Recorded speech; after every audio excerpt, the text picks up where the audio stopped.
Good afternoon. Welcome to Jumpstart's monthly expert-led webinar today with Dallas Riffle and Andrea Mueller from Dallas Riffle Media on turning social media into a growth engine for your brand.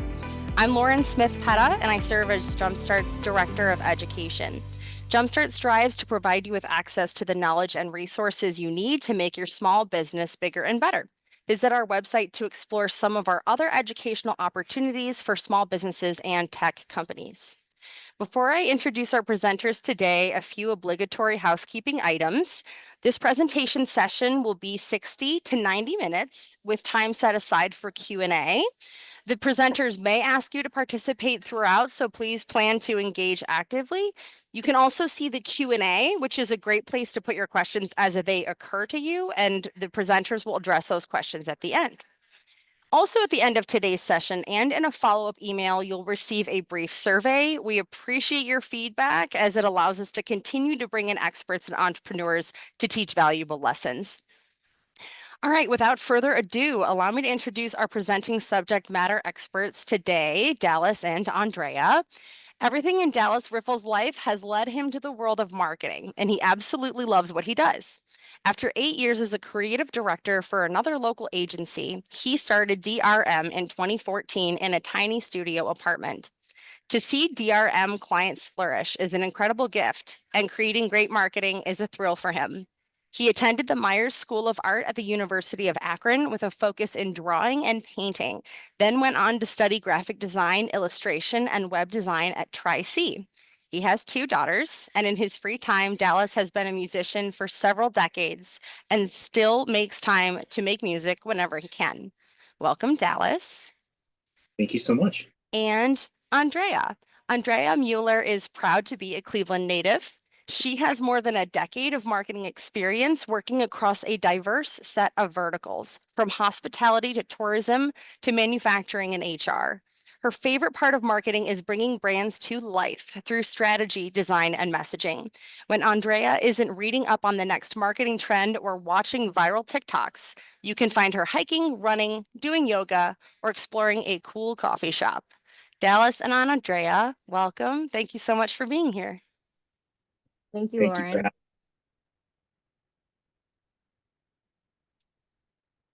All right. Well, thank you, everyone, for joining us this afternoon. We're excited to be here. This is our first webinar with Jumpstart, so we're definitely thankful that we have had this opportunity to go through and create a presentation for all of you, and we hope that you enjoy it. I'm going to go ahead and share my screen.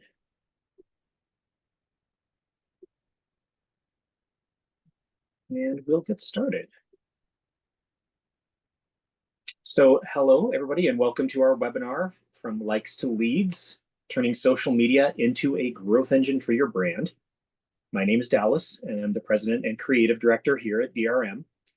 We're really excited that you've joined us today. So the way that we put this presentation together is, to kind of span your preference level. So whether you're just getting started on social media or you're looking to take your existing channels to the next level, we've got some strategies, tips, and best practices to share that can help turn casual engagement into real growth for your business.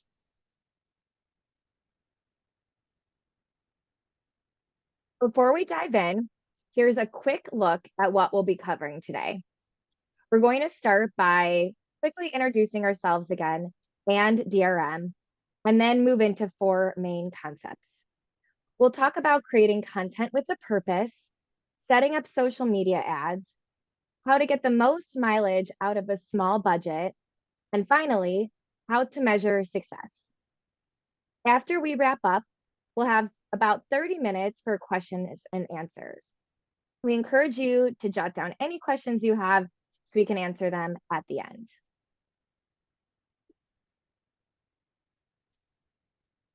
So a little bit about us. Lauren already did a great job of introducing us, but just to kind of, reiterate, DRM, I started DRM about a little over 10 years ago now. This coming spring, we'll be celebrating our 11th anniversary.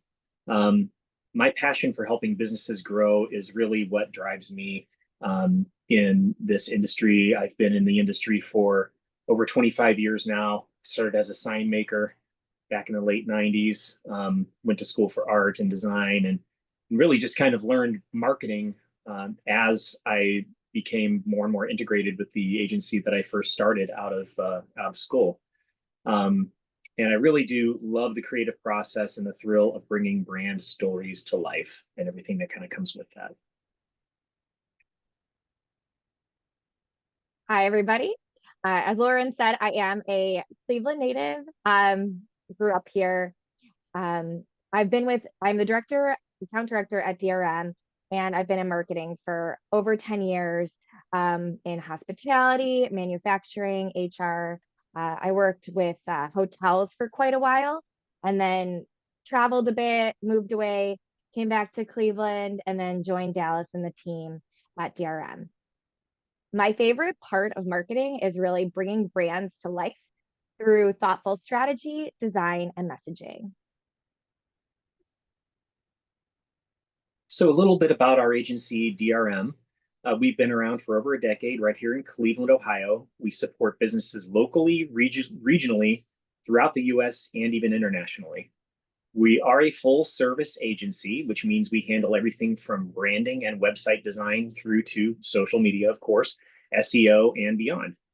Our core belief as an agency is that marketing is the opportunity to connect your brand to your customers in a genuine way. Our approach starts by deeply understanding your business, your market, your audience, and the opportunities that fit your goals. Okay, so kind of digging into the presentation now.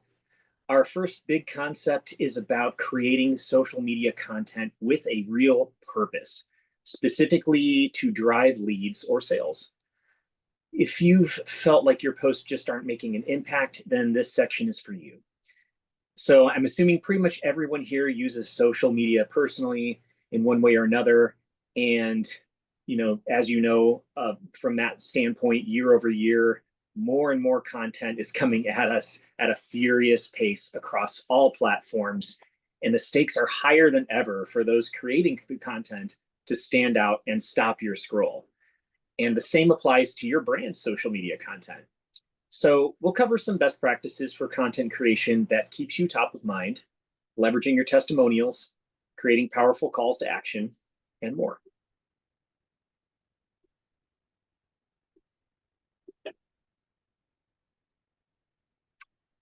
So harnessing the power of engagement. First, likes versus meaningful engagement. So a like is nice, but meaningful engagement like comments, shares, and saves, this really shows that people genuinely care about your brand. Secondly, focusing on sparking a dialogue, so encouraging conversation, not just broadcasting. Think about asking thought-provoking questions in your posts, running polls and surveys, really leveraging, the tools that are available to you on each one of these platforms. Getting people talking, getting them engaged should be part of your thought process and strategy when you're putting together a social media strategy for your brand. So with a brand, you're not just posting for the sake of posting. What you want to be seen as is a thought leader or providing value for your followers. So you want to give people, that sense that you're creating value for them, something that they can take away from each one of your posts. You want to create a path for viewers to take the next step. So whether that's creating a link or signing up for a newsletter, continue to provide that value. Lastly, always keep an eye on what is working. So by monitoring your engagement metrics, and we'll get into that a little bit later too, you can refine your content strategy to yield better results over time.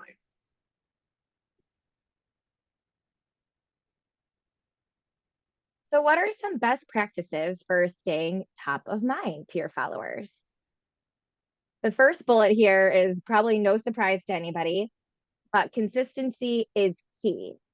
You really want to develop a content calendar and make sure you're sticking to it. Post at regular intervals so your audience knows when to expect new material. We actually have a screenshot here of a tool that we use at DRM that really helps facilitate both the content calendar aspect of social media and then the collaboration with our clients. So we put content into the tool where clients are able to kind of edit and mark up the copy and the imagery. And then once it's all approved, we can actually just go ahead and schedule it to the appropriate platform. So that's just one tool. There are a lot out there, and really kind of, it's worth it to do some research to figure out what works best for you. Next, you want to align your content with your brand values. So this kind of makes it almost easier when creating content because you know your brand. So taking your brand values and then generating content and postings off of that. This really helps build recognition and loyalty while showing genuine integrity. You want to educate, entertain, or inspire in your postings. This keeps your audience coming back for more. They'll never know what they get when they see something that you've posted. And then you want to stay relevant by tapping into current events and seasonal trends, pop culture references. Make sure that it's appropriate for your brand and your audience, but definitely have some fun with it. And it's okay to jump into those viral trends that are happening. And lastly, kind of more of a housekeeping tip, but make sure that you're categorizing and tagging your content. So this kind of allows you to see how often certain topics are being posted. So we do that in Planable. You might be able to see in the screenshot here where we post it and categorize it by culture, services, holidays, etc.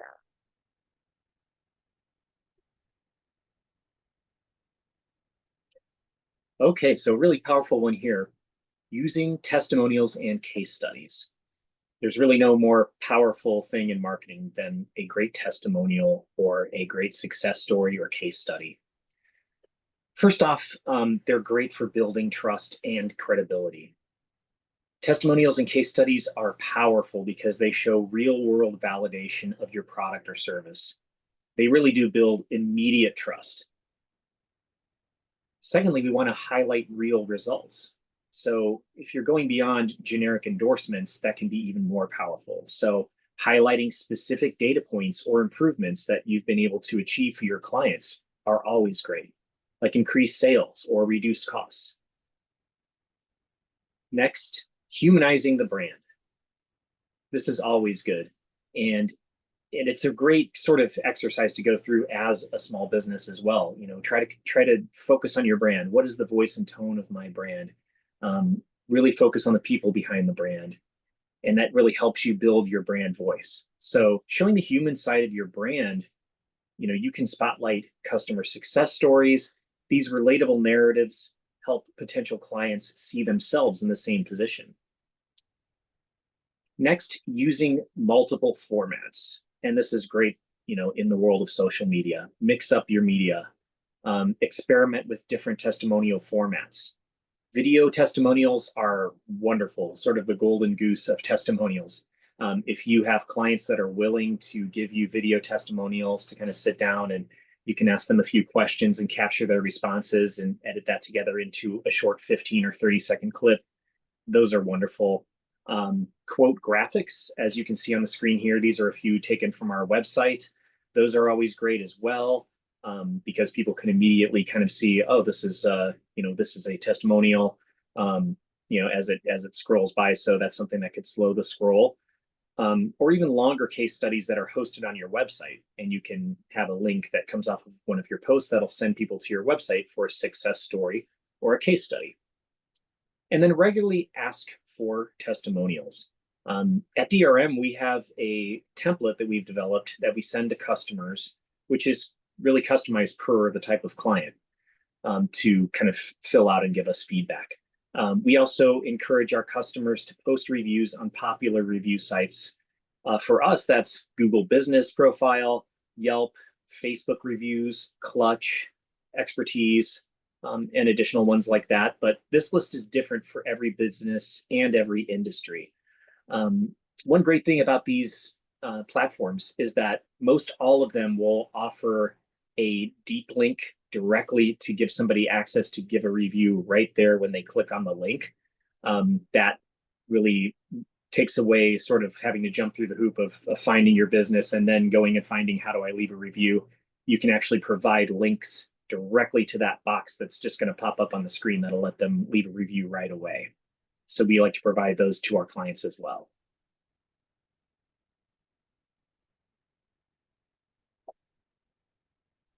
Incorporating call to actions. This is a favorite for any marketer. And what a call to action is, or a CTA, it really guides users to the next step. So when they see your post, what do you want them to do after? That's kind of the thought that you have to have. It points your audience directly to that next step and the action that you want them to take. So whether that is visiting a landing page on your website, signing up for a demo, signing up for a newsletter, downloading a guide, calling you, emailing you, those are call to actions. And consider how you can weave in call to actions to capture a prospective customer and their information, such as their email address, phone number, and more. You want to be specific and make sure that your call to action is actionable and not vague. Use verbs like download, subscribe, sign up. Avoid phrases that are kind of a little bit more unclear.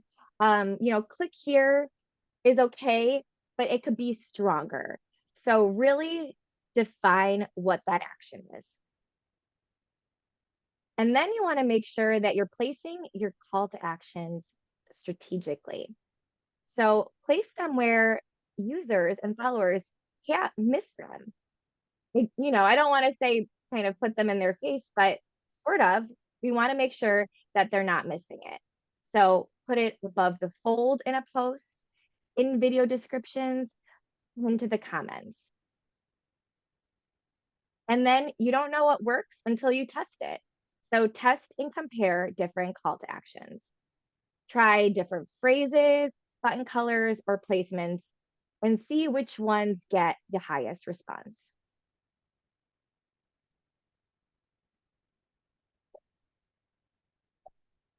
So how do you get people to actually pay attention to your postings and take that action?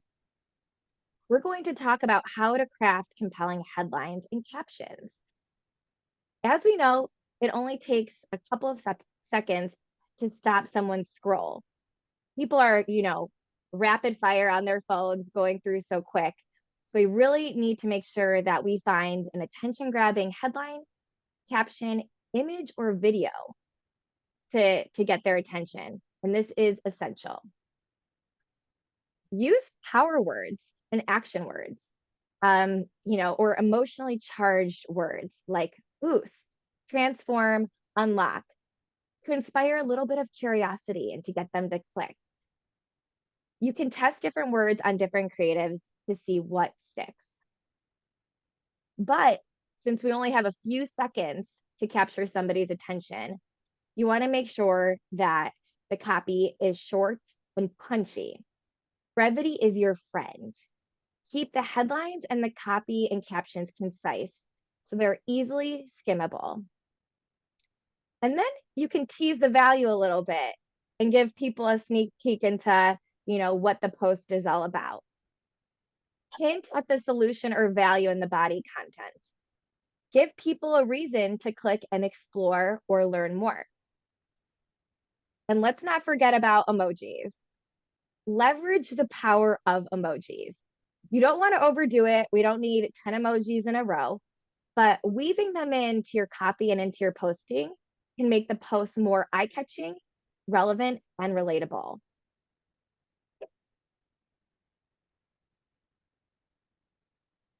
So next, we'll dive into practical tips for setting up your very first social media ads. We're going to compare organic posts versus paid ads, walk through a campaign setup, audience targeting, ad visuals, and more.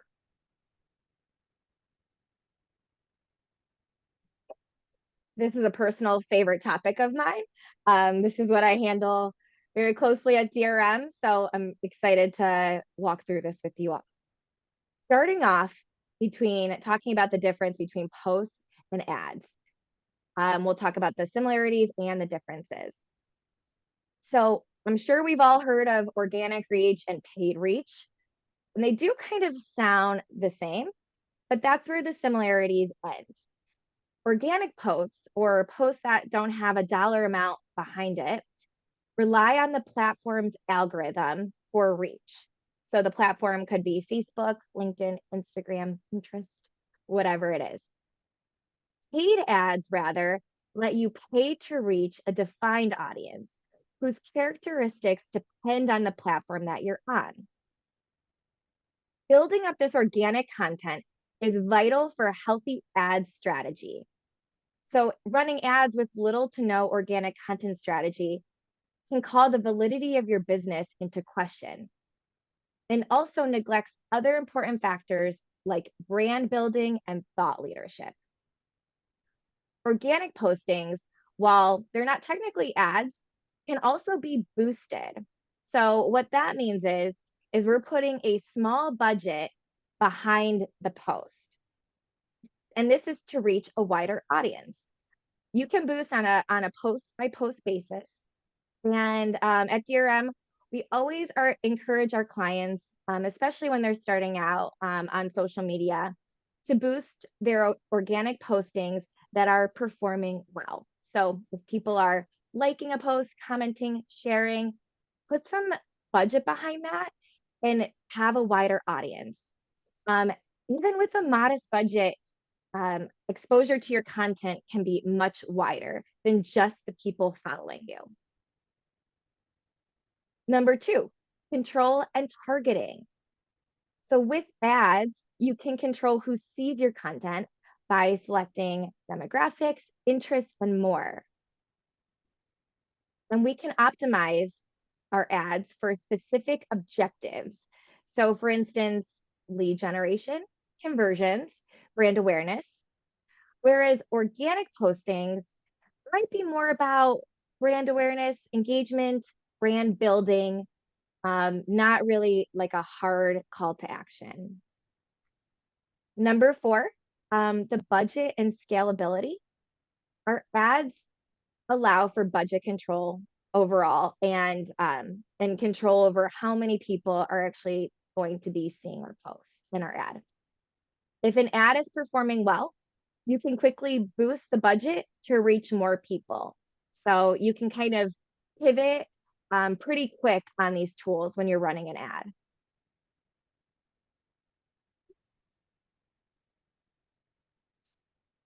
So now we'll get into a step-by-step ad campaign setup.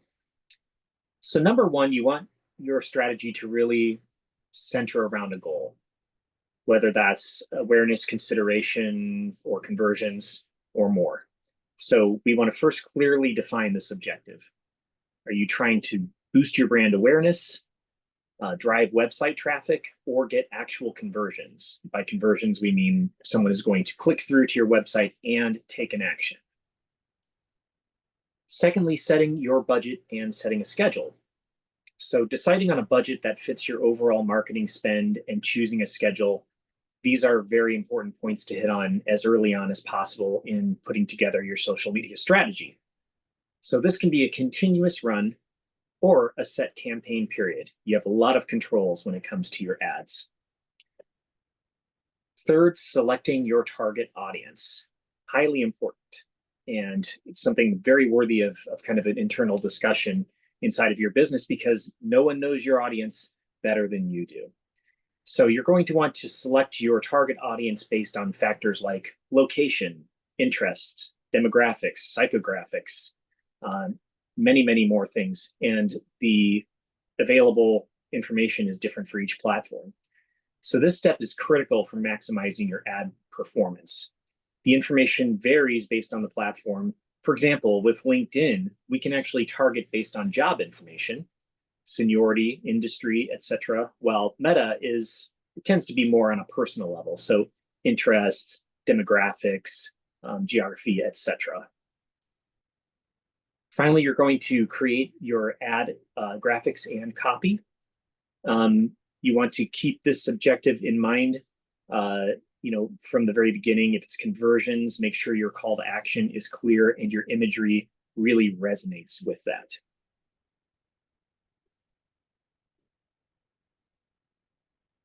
Okay, so we're going to jump into what Dallas mentioned about targeting the right audience, finding your audience. You know best who your customers are and who you're targeting. So this should be easy, but we'll walk through it and outline the steps. So really some things to think about. Number one is demographics and geolocation. So age, gender, location. These seem basic, they seem like a given, but they're vital for refining your reach. And that also is really dependent on your budget too. Number two, interests and behaviors. This is really where the magic happens. So we can target fans of industry publications, complementary brands, our competitors, or relevant hobbies. Three, lookalike audiences. So this might be something that you've heard of before and maybe are not sure exactly what it is. We will be diving into that. But lookalike audiences allow you to find and serve ads to remarket to new users who are similar to your ideal customers or engaged followers. What is a lookalike audience? It is a group of new users that social media ad platforms, for instance, Facebook, can generate smartly based on several key characteristics of a specific list of your existing customers. So essentially what happens is the platforms find new people that share characteristics of your current customer, like demographic, interests, or behaviors. This list can be generated from your company's CRM or any other way you keep track of customer data. And it usually can take the form of a CSV spreadsheet. This list of your customers is formatted and you can upload it to the ad manager, where the social media algorithm looks at the people on that list that you've uploaded who have already engaged with or purchased from you. And the tool, social media, will find other users whose profiles are actually similar to your existing customer base. This really increases the odds that these new users will be interested in what your brand has to offer. And number four, iterate and refine over time. So this is not a forget it, set it and forget it situation. This is something where you want to be reviewing the performance data often. You can tweak your audience and you can refine the campaign to improve results.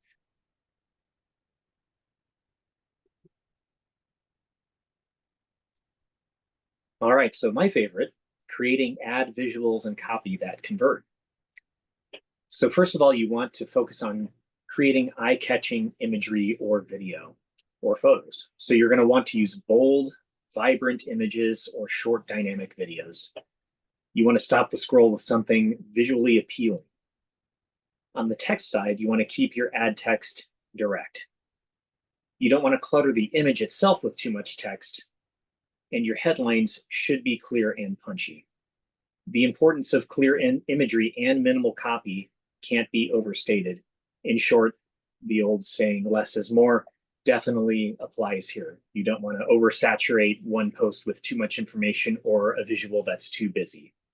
So really kind of conceptualize or think about some great photos, some great video clips you might have, or if you have a designer on staff, or if you have access to one that can create some really bold, cool graphics for you, and just kind of mix those up and kind of track which ones get the best engagement.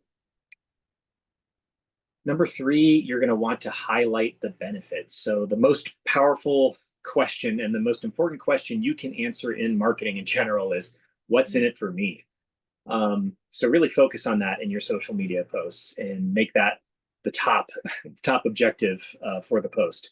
For example, save time, boost your revenue, or improve employee morale. You can also identify a challenge to draw immediate attention and pose a question. So examples of that might be no time, low profit margin, or employee morale. And then, as Andrea mentioned earlier, you're going to want to end with a call to action that tells viewers exactly what to do next. That can be shop now, sign up, get a quote, etc. Clearly identify what they're going to get if they click on that ad. So avoiding the more vanilla terms like click here, click now, learn more, that kind of stuff. Try to be as specific as you can so that users understand the benefit that they're going to get right away should they choose to click on that ad. So we've got our punchy headlines and our copy and our visuals. Now we're ready to set up our campaign. But before we actually do that, we're going to talk about how to avoid common ad budget pitfalls. So the first thing is we really have to make sure that we know why we're running an ad. What is the action that we want our audience to take? What do we want people to do? If we don't have a clear objective for your campaign, you're going to waste money on ads that really don't deliver valuable results. These objectives are called key performance indicators. You'll hear this a lot in the marketing world. And these are reporting indicators that measure the success of a campaign. So think of a KPI like a milestone on a road trip. If you're trying to get from point A to point B, your KPI is what tells you if you're on track or if you need to change course. For example, if your goal is to increase sales, KPI, key performance indicator, might be the number of new customers you get each month. When that number goes up, you know you're moving in the right direction. And then number 2, over targeting or under targeting. We know targeting is essential. We want to target our customers and maybe a lookalike audience. You must strike the right balance though. Over targeting can limit your reach excessively, while under targeting can lead to ads being served to irrelevant audiences that are not going to take action. So we've put together all of our creative and everything, and we really need to make sure that when we have our campaign running, we're watching our overall ad frequency. So this is the amount of times people see your ads. If the same people see your ad too often, it can lead to ad fatigue. This is where a feature called A/B testing can be utilized.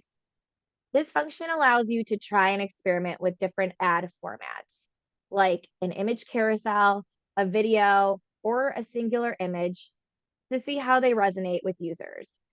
It's important to test different ad creatives to identify trends of what performs best. And actually, in tools, like we see a screenshot of Facebook here, we can monitor ad frequency to see how often people are seeing our ads. And if we need to switch out creative, that's indicated by ad frequency.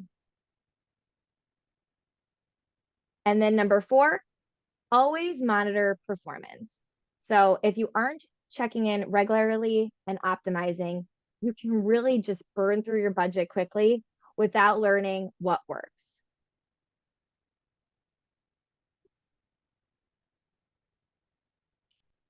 Okay, so now let's talk about how to spend a small budget effectively, balancing organic and paid strategies. So we're going to touch on simple ad tactics, the 80-20 rule, remarketing, and focusing on the platforms that truly matter.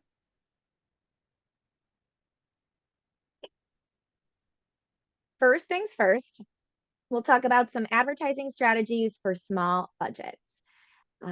So if you have a post that's performing well organically, which again means There's no budget behind it. Boosting it with a small budget can amplify that success. So, as we mentioned earlier, this can get your brand's content in front of many more users and really is a great bang for your buck. You can even run a small likes campaign on Facebook that would be focused on getting more people to like or follow your business page. It's possible to quickly grow an audience of potential customers, fans, or supporters this way. However, you want to move forward with boosting a post, a marketing professional like DRM can help run example scenarios to determine what the best starting budget is for you. Number 2, geo-targeting for local reach. Geo-targeting is perfect if your business is local or regional. Spend your budget reaching people most likely to convert. And then we really want to focus on just one or maybe two platforms to get started. You don't want to spread yourself too thin, especially if you're new to this, and focus on the platforms where your audience is most active and likely to engage. Number 4, user-generated content. So this is what we see a lot when we see influencers on social media posting about brands.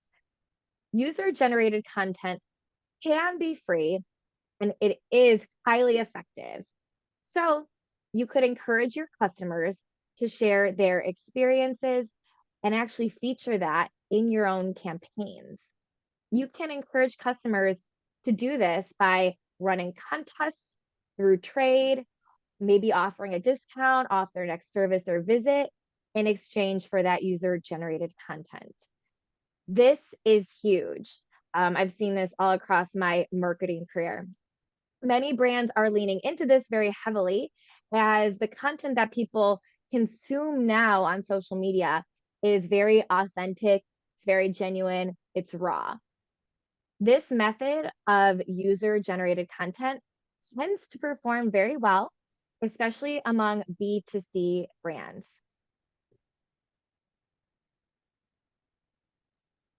So applying the 80-20 rule, some of you may have heard of this before. So we're going to want to spend 80% on proven performers.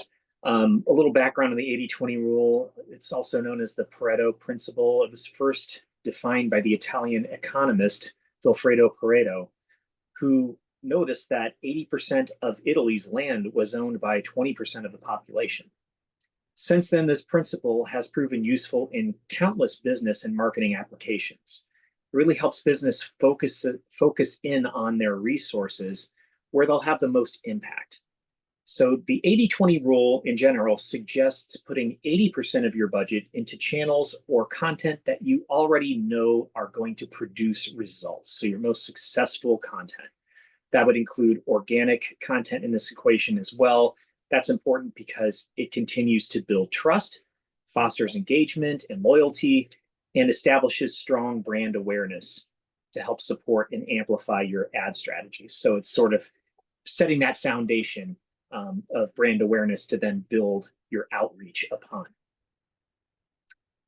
Secondly, you're going to want to dedicate the remaining 20% of your budget to testing new ideas. This really pushes your strategy forward and lets you learn and adapt as time goes on and improve that 80%. So dedicate the remaining 20% to testing new ideas, platforms, or strategies. This way you can keep innovating without risking the majority of your proven budget. Now, you'll be able to scale up your winning strategies. So when an experiment shows promise and starts to produce results, you're going to want to absorb that into your 80% strategy. So put it in that pool so that it hopefully will become another proven performer for you in that 80%. And then that opens up more room in your 20% to start testing some new ideas.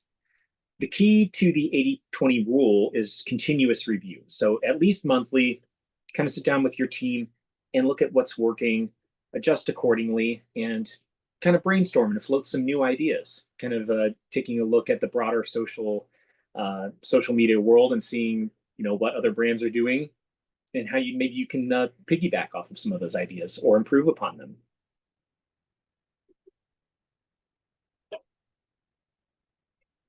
And then remarketing for a higher return on investment, or ROI. We talk about this a lot in marketing as well. Remarketing, or sometimes we call it retargeting, ensures that your brand stays top of mind with people that have already interacted with your content or your ads. So we have a nice graphic here on the right-hand side, which kind of breaks down that journey. I think we're all pretty familiar with it. We go to one website, click around on some products, leave that website, maybe go to social media, and we see the ad on our feed. And this happens across the board, across websites and social media. These ads kind of follow us. So the word for that in marketing is remarketing. And it is an advertising tactic that shows ads specifically to people who have already interacted with your brand. So they're showing interest, they're going to your website, they're clicking on a product, they're engaging with your social media, they want to know more about your brand. By using tracking tools, so we have digital tracking tools, like a pixel on your website. We'll get into that a little bit more. You can identify these users and deliver follow-up ads that remind them of your product or service, increasing the likelihood they'll come back and take the desired action, like making a purchase. And we call these warm leads, since they've already sort of expressed that interest in your brand, and let's target them. They've already raised their hand and said they want to learn more. So when we target them, our conversion rates will tend to be higher for these users, making your ad spend more efficient. And like I mentioned, we do have tracking tools like pixel tracking. And then there's something called the Metapixel, where we can actually put this tracking tool on our website to build custom audiences of visitors. And we can do this for the website, and we can do this for social media, understanding where our customers are going to find out more information about us. And next, we want to make sure that we're personalizing the offer when we're actually initiating a remarketing campaign. So what this means is, understanding what users have previously viewed or clicked on and tailoring ads for them. We're actually probably going to be seeing a lot more of these personalized ads in the coming year with these advanced targeting features and also with AI. So AI is definitely going to be playing a large role in these hyper personalized ads. So just something to keep in mind and maybe implement in your own campaigns.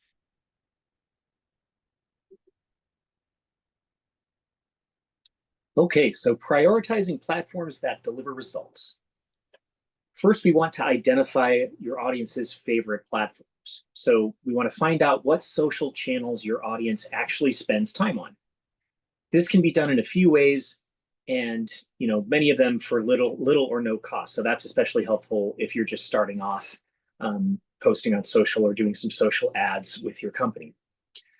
So first, you can ask your audience using free surveys like polls that are specific to the platform and are available right there in the post, or you can create a Google form.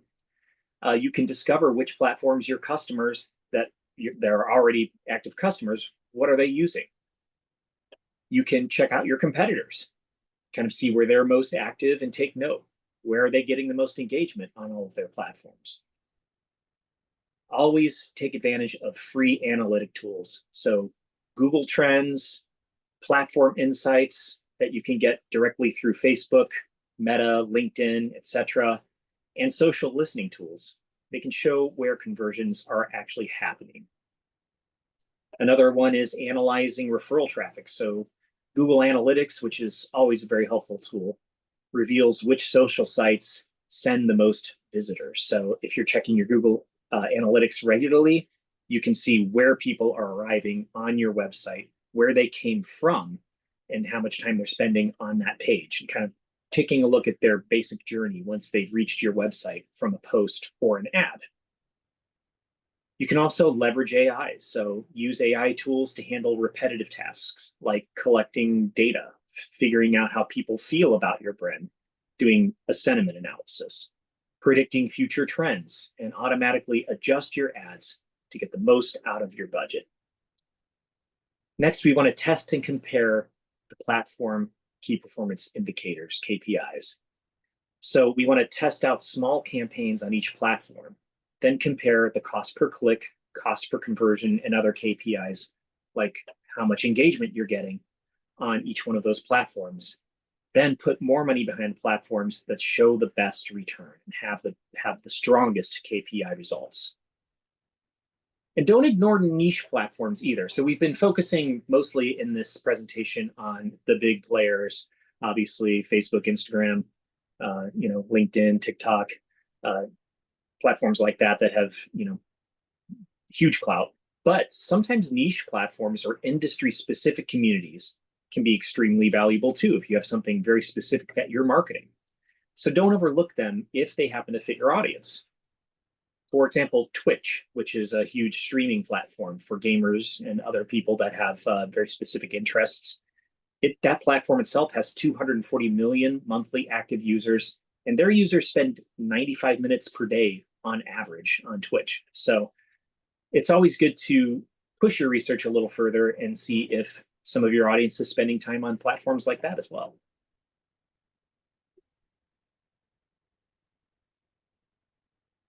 Now we've done all of the work, we've created a campaign, and now we need to measure what works. So Dallas touched on it, and I know I mentioned it, but this section, we're really going to dive into measuring our ROI and our success. Because if you're not measuring, you don't know what's working. And then you can find out what is working. We'll look at tools for tracking the important KPIs, key performance indicators to watch, how to optimize future content, and how to see real ROI. So tools for tracking social media performance. So first of all, most platforms, Facebook, Instagram, LinkedIn, etc., they offer built-in dashboards that are actually pretty powerful. They're going to display key analytics showing reach, engagement, and more. Piggybacking on that, as Andrea kind of touched on with the pixel embedding and code that you can put on your website, using Google Analytics combined with UTM parameters, that'll help you see exactly which social posts are driving traffic and conversions to your site. So a UTM, which stands for Urchin Tracking Module, this is a parameter, is a snippet of text that's appended to the end of a website address.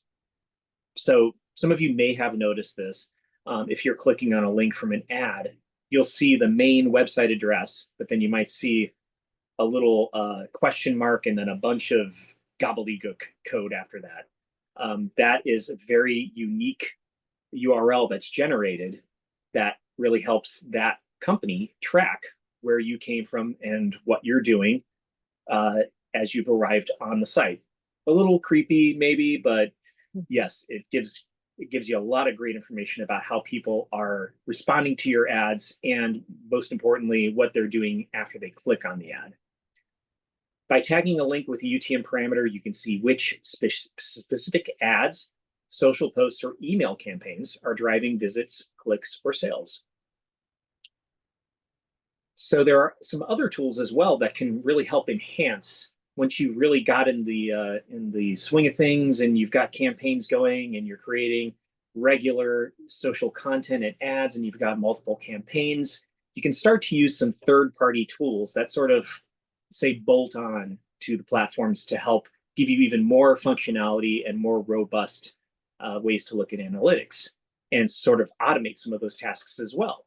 So tools like Hootsuite, Sprout Social. They let you manage multiple platforms, all from one central dashboard. So you can schedule posts, compile analytics, all in one place. Now, those are more advanced and higher end and ultimately higher price tools, but there are also other tools that are more suited towards sort of just kind of beginning that journey. So tools like Buffer, tools like Later, they're easier to get started with and can be more affordable alternatives for businesses that are just getting started and trying to see what works best for them. Next, you're going to want to have a regular reporting cadence. So a regular cadence, weekly or monthly or a combination of the two, is really something essential so that you can compile and review reports and track your progress consistently. For example, here at DRM, for our regular clients that are doing social campaigns, really any kind of campaign, we have a monthly sort of roundtable where we'll sit down, review the previous 30 days, look at what's working, what's not working, what could be improved, and then look forward to the next 30 days, talk about goals and how we can align our strategy with the goals for the next 30 days.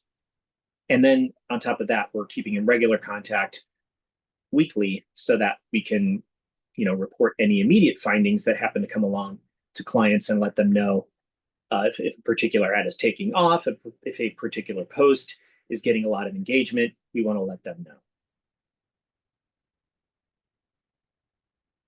Exactly. And in those client roundtable discussions, we really break down the KPIs and kind of map out, what's happening in the future, and if there are KPIs that we need to consider for our social media campaign. So, for instance, we have a client of ours that is hosting a large event in May, and so we have social media campaigns and postings revolved around that lead generation and getting signups for the event. So we have those constant conversations. But really, it depends on what your brand and business goals are right now and, a month or two in the future. So, kind of identifying and breaking down the larger KPIs. The first is engagement. So, this is a brand awareness tactic, and measuring engagement really helps us measure how active your audience is and how active they are with your content. We like to look at the engagement rate. So that is actually the total amount of engagements divided by the total impressions times 100 to really understand, how often your audience is engaging with your content. So this is used to measure how active your audience is and also reflects the level of engagement, likes, comments, shares, clicks, saves, etc. your posts or your profiles generate relative to the size of your audience or reach. And then we like to look at the click-through rate. So this is when people actually click through from your post and take that action. It tells us how compelling your content or the ads are. Are people actually clicking to learn more? Are they clicking to sign up? That's a really good indicator for us to just show how people are engaged. Conversion rate. I'm sure you've heard this before, but conversion rate is king if your main goal is leads or sales. It ultimately shows how many people who click or engage with the ad take the desired action for that ad. And then the customer acquisition cost helps you understand how much you're spending to earn each new customer. So we'll take these KPIs, run a report, and then chat through them with our clients to really understand if what we're doing is working, if we need to pivot or tweak campaigns at all, and then what we should do moving forward.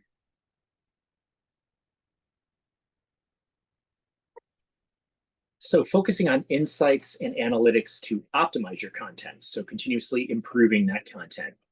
First, we want to spot your top performing formats. So look for patterns here. Do videos outperform static images? Let's say you have how-to guides. Do they get more shares than product spotlights? Really focus in on what's performing the best and what people are most interested in. Secondly, we want to analyze our audience demographics and the timing. So reviewing audience demographics and the engagement times, meaning posting when your target audience is most active can significantly boost results. If your post or your ad is actually showing up in real time as those people are most likely to be utilizing that social channel, they're going to be able to see it, and it's going to not get buried by other things that they happen to be following or browsing on that particular channel. Number 3, refining your topics and your themes. So paying the same amount of attention to what you're posting about. So doubling down on themes that resonate the most. If you notice that certain topics consistently spark engagement, develop more of that content. Keep in mind too, that 80-20 rule, where you want to be experimenting with new ones as well. And fourth, iterate. So this is an ongoing process. Keep testing new ideas while sticking to the types of content that you know already work.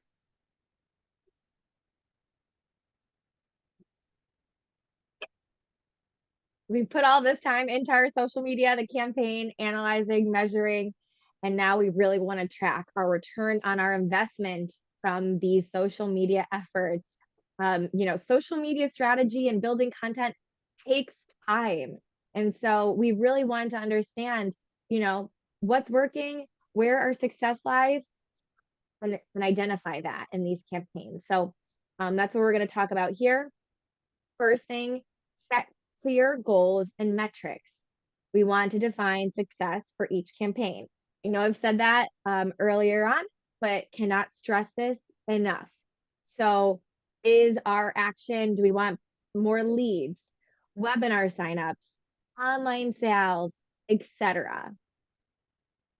And then we want to understand those leads and how they got to where they're at. Follow the leads through your sales funnel to see how many ultimately become paying customers.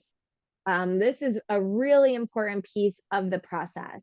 So if you do have a sales leader in your business, or if you yourself are that leader, kind of understand where the leads are coming in, measure the quality of those leads, and if they're unqualified, understand why. So if you're getting people reaching out to you to learn more and 20% are qualified and the other 80% are not, make sure you're tracking that so we can so you can pivot the copy and imagery and assets if needed. If you are using a CRM, which is a customer relationship management platform, like HubSpot is a popular one, Salesforce, Pipedrive, there are ways you can actually integrate your social media data into your dashboard on your CRM and associated metrics to kind of help tell that customer journey story. And then you want to assign a dollar value to conversions. So if possible, assign a dollar value to each conversion so you can measure actual revenue against your ad spend. So this is social media's way of talking about the customer acquisition costs, which is a term I mentioned earlier. So how much are you bringing in with these conversions?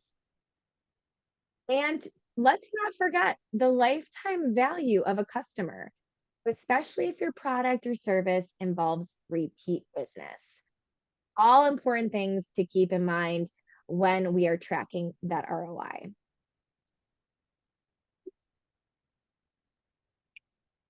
Lastly, we want to set benchmarks and track our progress.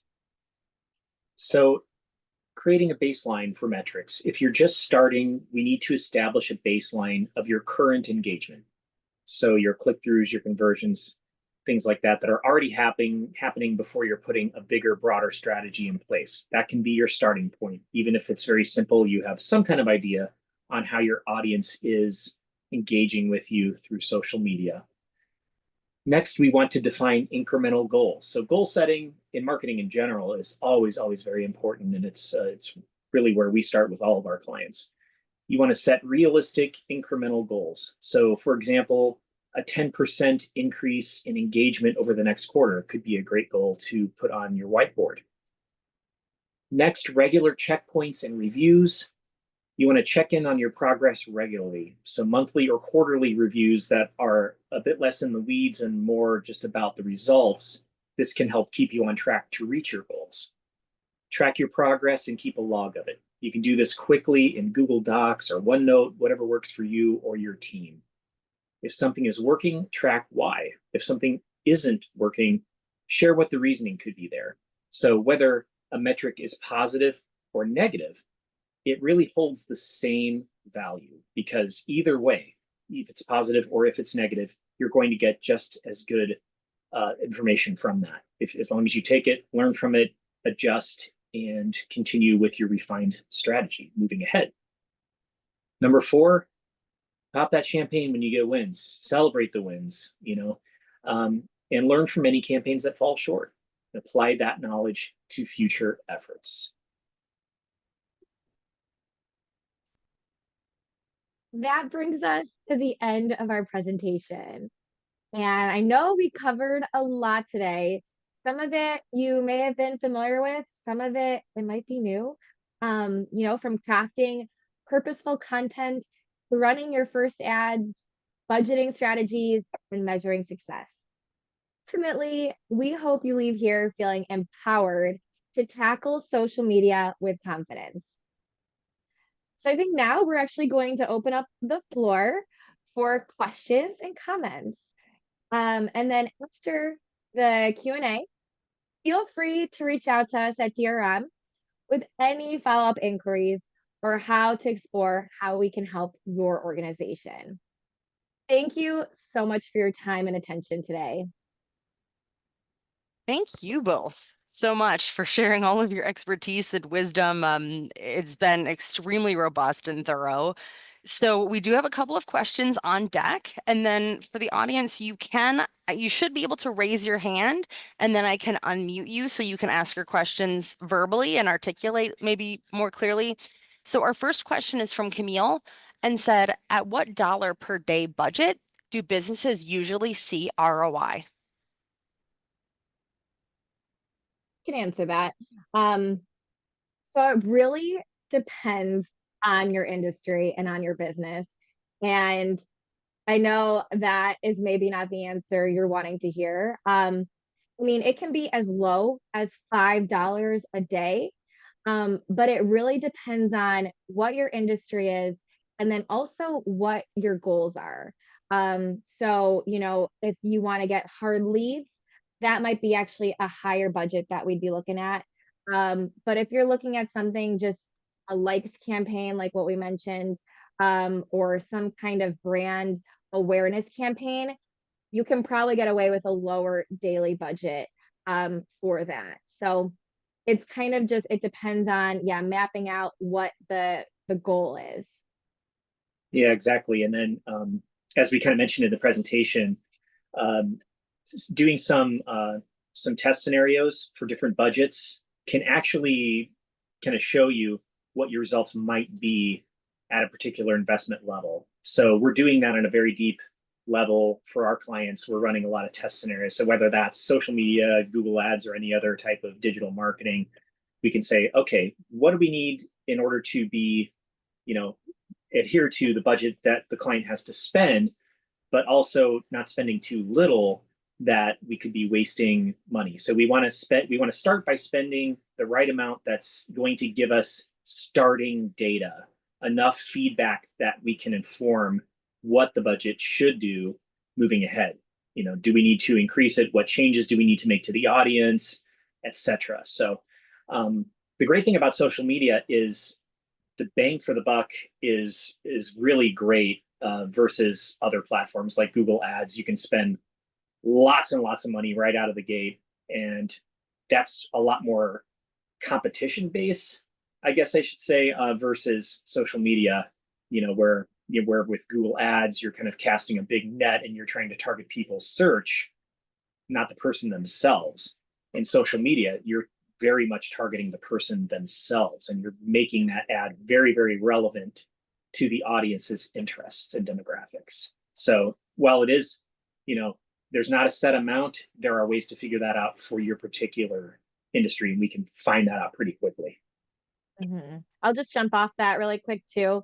It also depends on the platform that you're advertising on. So LinkedIn, there is kind of a higher cost usually with advertising there, but on Meta, Facebook, Instagram, that's usually lower. So depends on the channel. Great. Thank you both for that answer. We've got a couple more questions coming in. So one person said, any additional recommendations for an organization in the pre-launch stage? Will begin serving customers in the summer, and I'm looking to raise brand awareness and generate leads now, but do not have testimonials or a following yet. I would say from that standpoint, that's a great question. I would say content focused at this stage of the game. Focus on building great content. I would take it back to when we were talking about thought leadership and showing value. Those two things you want to focus on with the content you're generating now pre-launch.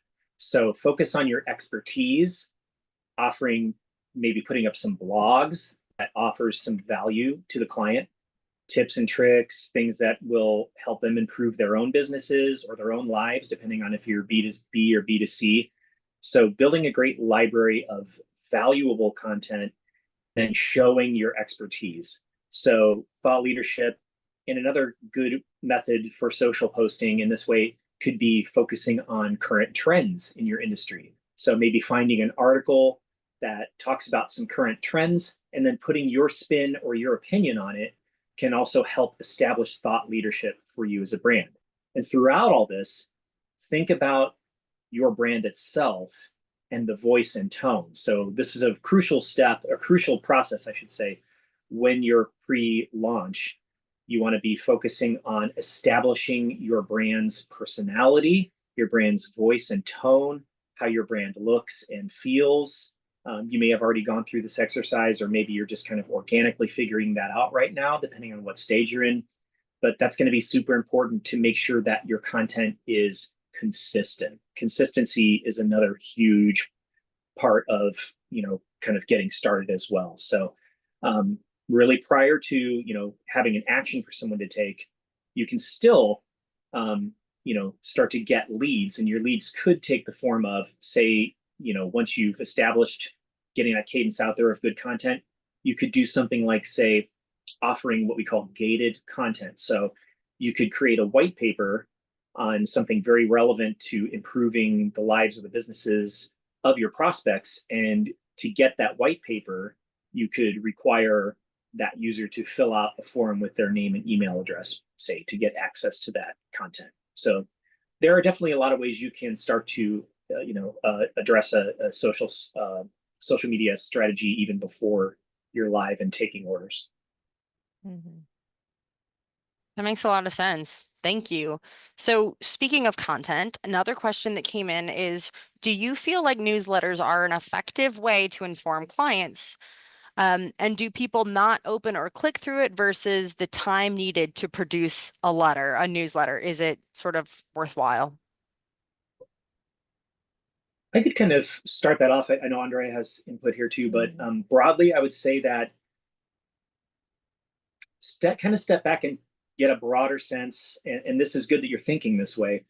How do all the different aspects of marketing come together, for your organization? So social media is definitely an important one, but an email newsletter is, it's a tried and true format to help people engage. But what I would say about the formats is find ways that you are, putting that content together for, with a purpose in mind, that you can get legs from it. So the economy of scale approach is what we always like to take. So if we're creating an email newsletter for a client, we're trying to think about how can we repurpose it. So repurposing that content. So say that we have an email newsletter we're driving, we're creating that text to drive people to a blog or a news article. We'll also be making a variation of that text for social media so that, you're getting, you're hitting people on multiple fronts with that. And email newsletters themselves also have a lot of great metrics depending on the ESP that you're using, whether that's a full-blown CRM like HubSpot or whether that's a more simple just email marketing platforms such as MailChimp. It's going to give you, those click-through rates, the open rates, all of that as well. So thinking broadly about that, it's definitely a legitimate thing to be sending at least maybe a quarterly email newsletter out at the minimum. It really depends a lot on how engaged your audience stays, what the open rate is on those. But again, experimenting and creating that content for multiple usage, repurposing the content so that you don't feel like I'm spinning my wheels. You're at least, using that to spur creating content across different platforms. Mm-hmm. And to piggyback off of that, exactly everything that Dallas mentioned, the things to keep in mind are to ensure that the newsletter is thoughtful, or whatever email you're sending out is thoughtful. There's intention behind it. I think all too often we see businesses that throw together newsletters because they feel like they have to just check the box and say that they've done it. But a well-intentioned, thoughtful newsletter really builds that relationship with your customer base, because the people that have opted in to your newsletter or to your email list have actually, raised their hand and they've said, hey, I want to get more information from you and I want it in an intimate way through my email. So you're actually reaching out to them, getting into their inboxes. So they're in the consideration phase. So it's like a mid-tier marketing funnel strategy for your newsletter. But these are customers and prospects that have said, hey, I like what you're doing. I want more information. And so having it be thoughtful content that can then be repurposed for other platforms is extremely beneficial to a brand and to a business.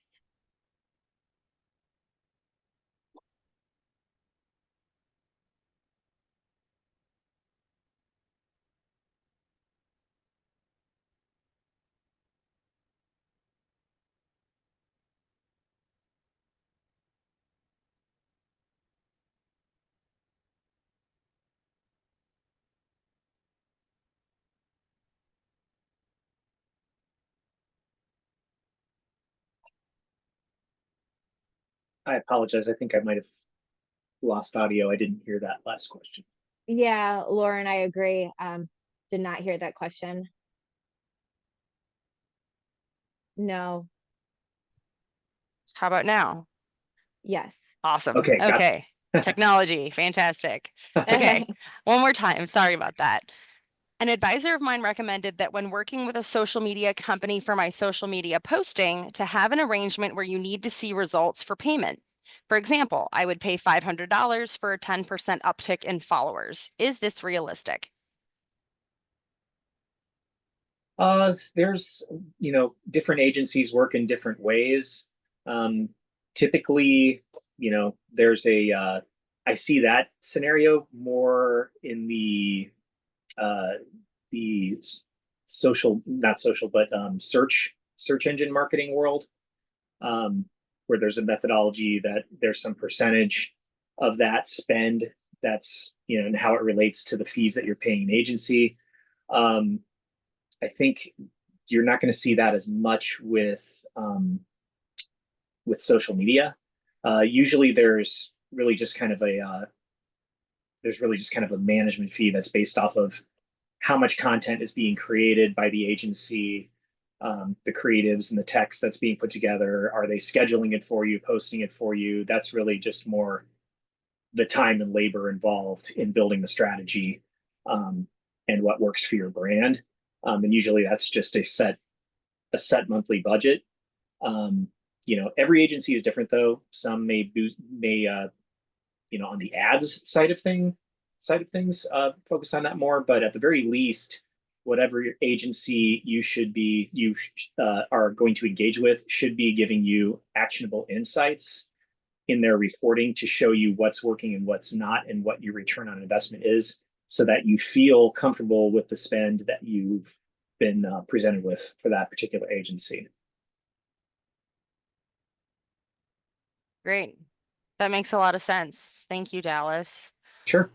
The next question is, so I didn't do an ad, but I did multiple posts today to help generate engagement and orders, both for my retail side of the business and my non-retail individual clients who order on my website.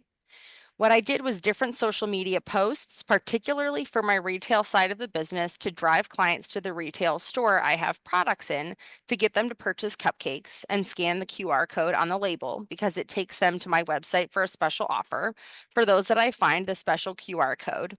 But at the same time, the non-special code still takes them to my website. My question is, should I have done an ad instead? I also sent an email blast to my regular clients with an offer too. How I framed all of this is in celebration of my birthday, which is today. So I felt that would be a way to engage folks, both existing and potential clients. Well, first of all, happy birthday. Happy birthday. Yeah. I think that's a really creative idea. I think this is a scenario where, I think a post is definitely, can be a viable way of putting that out, especially if you're bolstering that with an email send. It doesn't necessarily have to be an ad. It's just the different factors involved in what audiences each one of those is going to reach. With postings, though, I would suggest putting a boost behind that post. That's definitely going to give you way more fuel in the tank right out of the gate and get that in front of more people. And then, using the UTMs for those also are very good when you're generating those unique QR codes. If you can include the UTM code in there so you're getting as much data as possible from customers that are clicking on it. So in many instances, especially if you're starting small, a post can be just as powerful as an ad. It's just sort of, kind of the flavor of what you're putting out. I'm sure Andrea probably has thoughts on that as well. Yeah, no, all of that sounds good. I mean, boosting the post, I think, would be my recommendation. You don't need a huge budget for that. You can kind of experiment. Try, boosting that to your audience to see, what kind of engagement you're getting. And then track the results of that. And then next, how it worked, and kind of build on that strategy. So if it worked, maybe actually run an ad campaign. And you could have like a specific landing page on your website to talk about it. And thinking through that strategy fully for next year. But yeah, give it a shot for, today, or, for the next promotion. Yeah, fully agreed. Yeah. Use it as a starting point to learn, see what happens with it as a post. And then just like Andrea said, next time you can add a little something more and just continue to use it to inform your ad strategy as you're, moving forward. It's definitely, going to be a great starting point for you to get some really valuable information. And then you just kind of take that and use it to build momentum, moving ahead. And at some point, yes, you definitely could see some results by starting a full-on ad campaign. But right now you're getting a lot of really valuable information. And again, cool idea. Love when people are, innovating and thinking of creative ways to engage their audiences. Amazing. Thank you. We have 2 more questions and then you're out of the hot seat. So the next question is, as an affiliate for products and services in the health and fitness industries, are there any advantages to building up and marketing on a brand business page compared to using your personal business page on Instagram and or Facebook? I think to jump in here, with this kind of industry, it's very tied to the person that is promoting the service and the product. Especially with affiliate marketing, where people are, kind of going back to you as a central source. I think it depends on kind of what stage you're at in your business. If you're, kind of early to like, maybe mid-cycle of it, I would just continue using the personal page, or, you know, taking your personal page and having it kind of themed around health and fitness. And then if you wanted your own like personal one, make that separate. But people are coming to you because they know you. And that's how the sales are coming through. So, and then if you actually have a large following, and you have that customer database, it might be beneficial then to kind of separate them out, and really have just, your brand business page, eventually. But I would say stick to promoting the services on the personal page, within this industry. Definitely. And you're going to learn a lot along the way.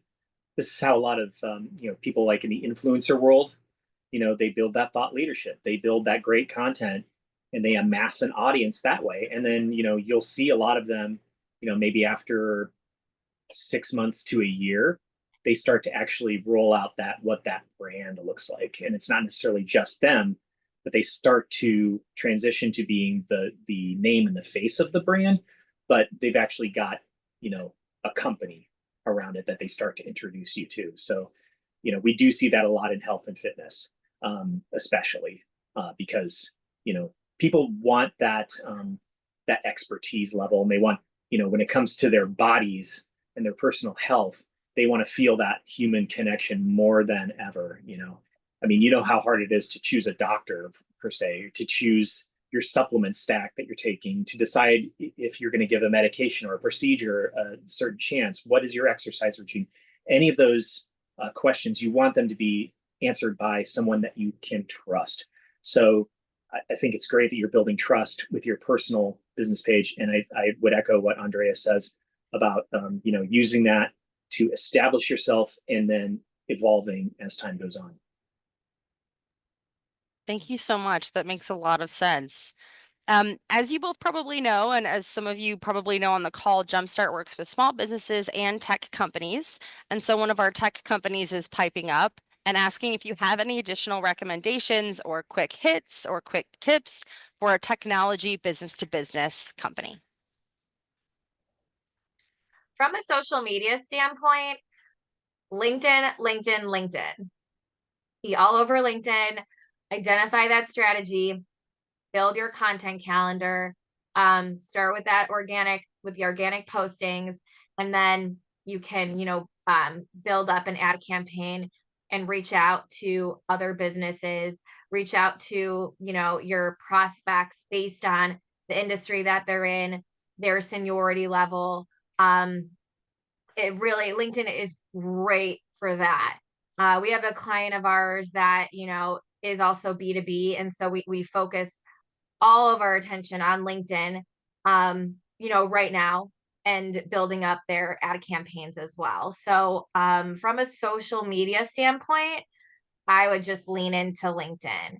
And then of course, having the thought leadership piece of it with webinars, white papers, gated content, hosting events that, would speak to professionals in the industry that you're prospecting.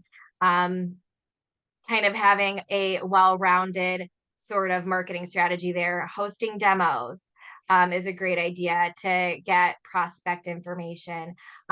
Even attending trade shows that, are within your industry is a really good tool as well, because you're getting a lot of that face-to-face, marketing interaction. Hosting a booth at a trade show is a great idea as well. Just some ideas to start it off there. Dallas, do you have anything to add? Definitely all good thoughts. And from a content standpoint, focusing on innovation. In the tech world, especially now, people are looking for innovation, what sets you apart. So from the content standpoint, yes, talking about what makes you different, what your spark is, what you're really trying to build from the very beginning is going to be huge. So yes, focusing on innovation, And then also, in addition to all the things that Andrea mentioned, ways to show your thought leadership, I would go back to sharing your thoughts on technology trends. So staying right on the bleeding edge of technology trends, of course, AI, cookieless technology, whatever the trends are that you see emerging in your subset of technology, always be able to share something relevant there and share your spin on it. So you continue to have people coming back to you and following you because they want to know what you think about it.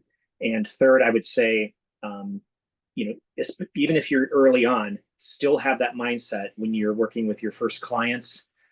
Track the successes, track the success stories, and put a format in place for creating actual case studies. So a success story is a little more general. A testimonial is always great, but in technology, actual case studies are going to be your friend all day long and twice on Sundays. The more of that case study data that you have to share, the better. So try to start with a format for case studies, identify, those things that are going to matter for prospects and clients and log those and be able to present those through the content that you're putting out. Amazing. Ask and you shall receive. You asked for quick tips and you got about 24 there. So thank you both so much for that. What is the best way for folks to get a hold of you, Andrea and Dallas Riffle Media if they want to work with you? Well, you can visit our website at dallasriffle.com. You can also hit us up on email at info@dallasriffle.com, and that will come to both Andrea and myself. We also monitor our inboxes on LinkedIn and all the other social channels. So if you're spending your time there and you want to shoot us a quick message, we'll always get those as well. So yeah, happy to provide value wherever we can if there's additional questions. And Lauren, I know you're going to provide this deck to the audience afterwards as a PDF. So that information is also on the last slide of the PDF. Amazing. Thank you both so much for being here today and disseminating so very much wisdom. As Dallas pointed out, we will be sending everyone on this call the recording of this conversation, as well as the slides that the team is generous enough to share with us today. I have a couple of announcements really at the end here. We always have more webinars every month, including a financial wellness webinar series in partnership with KeyBank on February 5th, 12th, and 19th, as well as our webinar Navigating the Lease Labyrinth on February 20th. You can review our webinars and other events at jumpstartinc.org/events. At the end of today's session and in the follow-up email, you'll receive a brief survey. I know we all have survey fatigue, but we appreciate your feedback. It allows us to continue to bring in wonderful experts like these to teach valuable lessons like these. So thank you again, Andrea, Dallas, for taking the time today. And thank you everyone for attending, and stay warm and have a wonderful afternoon.